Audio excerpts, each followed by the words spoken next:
Verified news channel. వివాహ బంధంలో మూడో వ్యక్తి జోక్యం. మహిళలకు సివిల్ న్యాయ సహాయం సులభం చేయాలని న్యాయవాది విజ్ఞప్తి. వివాహ బంధాల్లో మూడో వ్యక్తి జోక్యం కారణంగా భార్యకు కలిగే నష్టాలపై సివిల్ న్యాయ పరిహారం పొందడం సులభం చేయాలని దేశ న్యాయ వ్యవస్థకు న్యాయవాది విజయలక్ష్మి కృష్ణమూర్తి విజ్ఞప్తి చేశారు.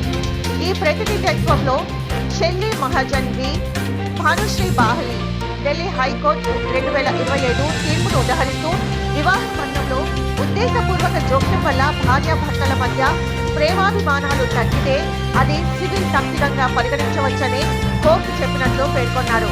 కానీ ఈ హక్కు ఉన్నప్పటికీ మహిళలు అధిక కోర్టు ఫీజుల కారణంగా సివిల్ కోర్టులను ఆశ్రయించలేకపోతున్నారని న్యాయవాది చెప్పారు.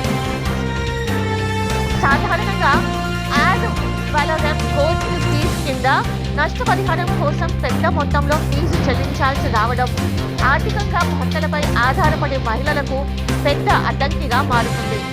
ప్రతినిధులతో భారత రాజ్యాంగంలోని పలు నిబంధనలను కూడా ప్రస్తావించారు. ఆర్టికల్ 14 చట్టం ముందు సమానత్వం. ఆర్టికల్ 15(3) మహిళల కోసం ప్రత్యేక నిబంధనలు. ఆర్టికల్ 21 జీవన గౌరవానికి రక్షణ. ఆర్టికల్ 39A సమాన న్యాయం, ఉచిత న్యాయ సహాయం.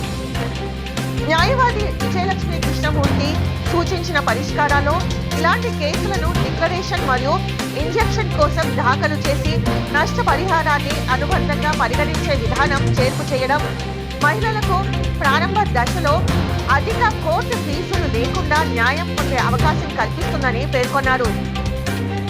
అంతేకాక న్యాయ మార్గదర్శకాలు సృష్టించడం, కోర్టు ఫీజు చట్టంలో సవరణలు, ప్రొసీజర్ చట్టాలను సానుకూలంగా అర్థం చేసుకోవడం, మహిళా కమిషన్లు విధాన సూచనలు చేయడం వంటి చర్యలను అధికారులకు విజ్ఞప్తి చేశారు. న్యాయ నిపుణుల అభిప్రాయం ప్రకారం ఈ ప్రతిపాదనలు అమలులోకి వస్తే వివాహ బంధంలో మూడో వ్యక్తి జోక్యం కారణంగా నష్టపోయిన మహిళలకు న్యాయం పొందడం మరింత సులభమవుతుంది.